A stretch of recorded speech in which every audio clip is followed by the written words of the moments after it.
Good morning, students. Today I am here to revise some of the experiments related to your respiratory system. So the first experiment is you have to compare to demonstrate the comparison of inhaled and exhaled air. So here for this what you have to take, first you have to take an Erlenmeyer flask, then you have to take some water, then you need thymol blue, this solution, then and one flask already you are having, and in this flask, Erlenmeyer flask, what is happening? The two flasks are there. It is connected with a mouthpiece with a rubber stopper over here, and this rubber stopper is connected. This is connected with the two flasks A and B in such a manner that the first flask, in one of the flasks, the size becomes of this rubber tube becomes less, and this size becomes one is more. Comparatively, one is less and one is more from the mouthpiece, and both are inserted inside a flask containing some solution. So this is Erlenmeyer flask.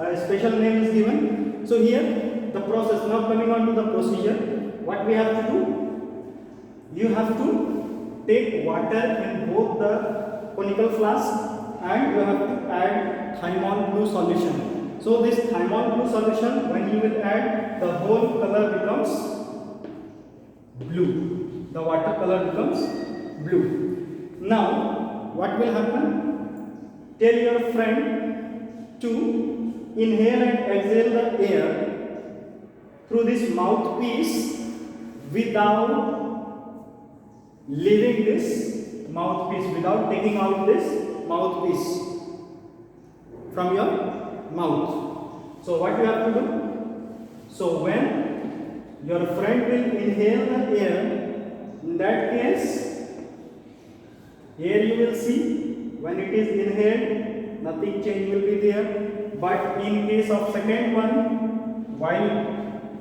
your friend is exhaling, in that case, due to the more concentration of carbon dioxide in the exhaled air, you will observe that this thymol blue becomes acidic, and this solution, due to the increase in the concentration of H plus hydronium ions concentration, when it will be increased, the thymol blue solution, whatever you have taken in the flask, it will change its color from blue to yellow due to the presence of more hydronium ions, due to the acidic nature, and this acidic nature has come due to the presence of carbon dioxide. So this small experiment shows that the exhaled air contains carbon dioxide.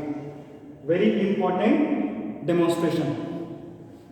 I think it is clear to you. Again, I am repeating the same thing. What you have to take? You have to take Erlenmeyer flask. In this type of flask, this is a special flask where what is happening? You have to connect the mouthpiece. The mouthpiece is connected to a stopper, and that it is inserted inside the conical flask in such a manner that one side the length becomes less, comparatively less, and the other side becomes comparatively more. And you have to tell your friend that you have to inhale and exhale air without taking out the,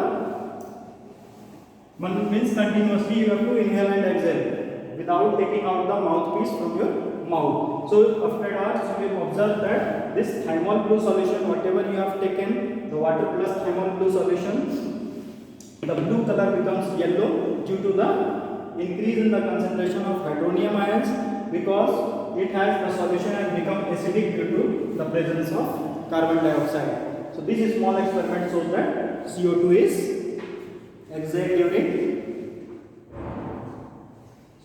during inhalation CO2 gas is exhaled. Okay.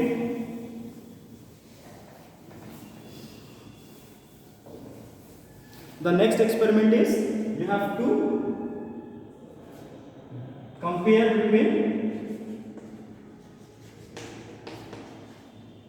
the oxygenated and deoxygenated blood.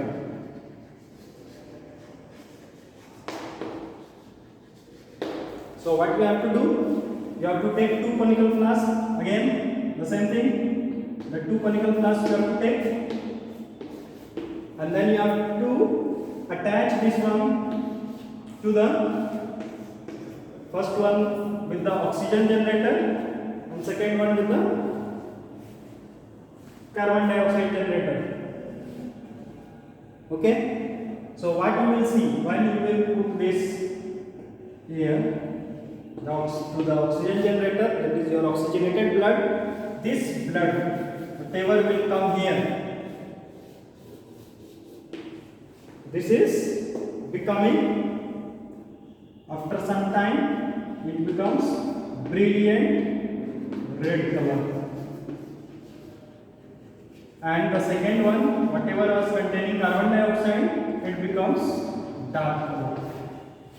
So this is the simple experiment, the comparison of oxygenated and deoxygenated blood. And this oxygenated blood becomes brilliant red color. It is converted into due to the presence of oxygen, and it becomes oxyhemoglobin, because the blood is there. Already you have taken this blood, and in this blood the oxygen was there, so it becomes brilliant red color due to the reaction of oxygen with hemoglobin. You are knowing that when oxygen is reacting with hemoglobin, it becomes oxyhemoglobin, HbO2.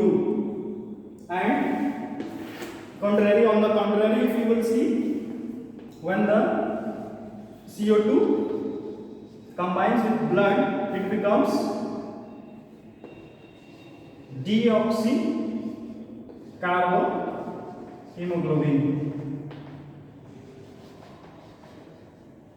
The color becomes, in one side you will see it is brilliant red color, and in the next side you will see that it becomes dark color, where you have carbon dioxide, means deoxygenated blood.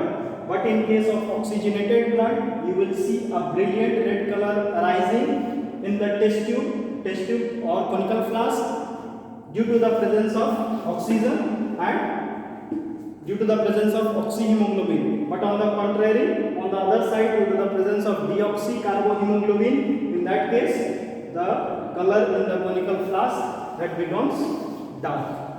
So this is a comparison between the oxygenated and deoxygenated blood. Very simple experiment, but the demonstration is very important.